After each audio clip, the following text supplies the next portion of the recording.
السلام علیکم ورحمۃ اللہ وبرکاتہ۔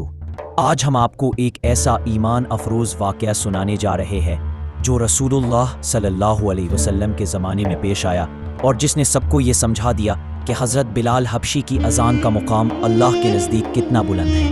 مدینہ منورہ میں ایک دن کچھ لوگ حضور صلی اللہ علیہ وسلم کے پاس آئے۔ ان میں سے کچھ نے عرض کیا، یا رسول اللہ، حضرت بلال جب اذان دیتے ہیں تو اشہد اللہ الہ الا اللہ کے بجائے اشہد اللہ الہ الا اللہ ادا کرتے ہیں۔ اگر آپ اجازت دیں تو آج صبح کی فجر کی اذان کوئی اور دے۔ رسول اللہ صلی اللہ علیہ وسلم نے ان کی بات سن کر نرمی سے فرمایا، ٹھیک ہے، آج کی فجر کی اذان کوئی اور دے گا۔ صبح کا وقت قریب آیا، نیا مؤذن اذان دینے کے لیے کھڑا ہوا۔ اذان مکمل ہوئی لیکن کچھ عجیب ہوا۔ سورج نکلنے کا وقت گزر گیا مگر مشرق کی سمت سے روشنی کا ایک ذرہ بھی نہ آیا۔ مدینہ کی فضا سنسان اور حیران تھی۔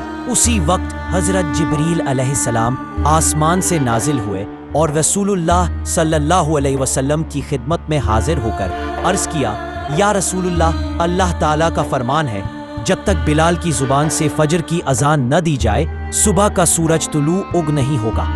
یہ سن کر رسول اللہ علیہ السلام نے فوراً پیغام بھیجا، بلال کو بلاؤ۔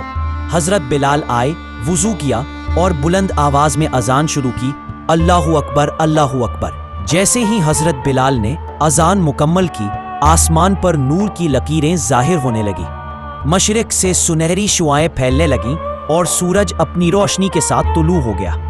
یہ واقعہ اس بات کی گواہی ہے کہ اللہ کے یہاں اخلاص، نیت کی سچائی، لفظوں کی ادائیگی سے بھی بڑھ کر ہے۔ بلال کا ایمان، قربانی اور محبت ایسی تھی کہ ان کی اذان اللہ کو اتنی پسند آئی کہ بغیر ان کی آواز کے صبح کا سورج بھی طلوع نہ ہوا۔ اللہ ہمیں بھی اپنی عبادت میں اخلاص اور سچائی عطا فرمائے، آمین۔ جزاکم اللہ خیرن۔ اگر یہ ایمان افروز واقعہ اچھا لگا تو ویڈیو کو لائک کریں، چینل کو سبسکرائب کریں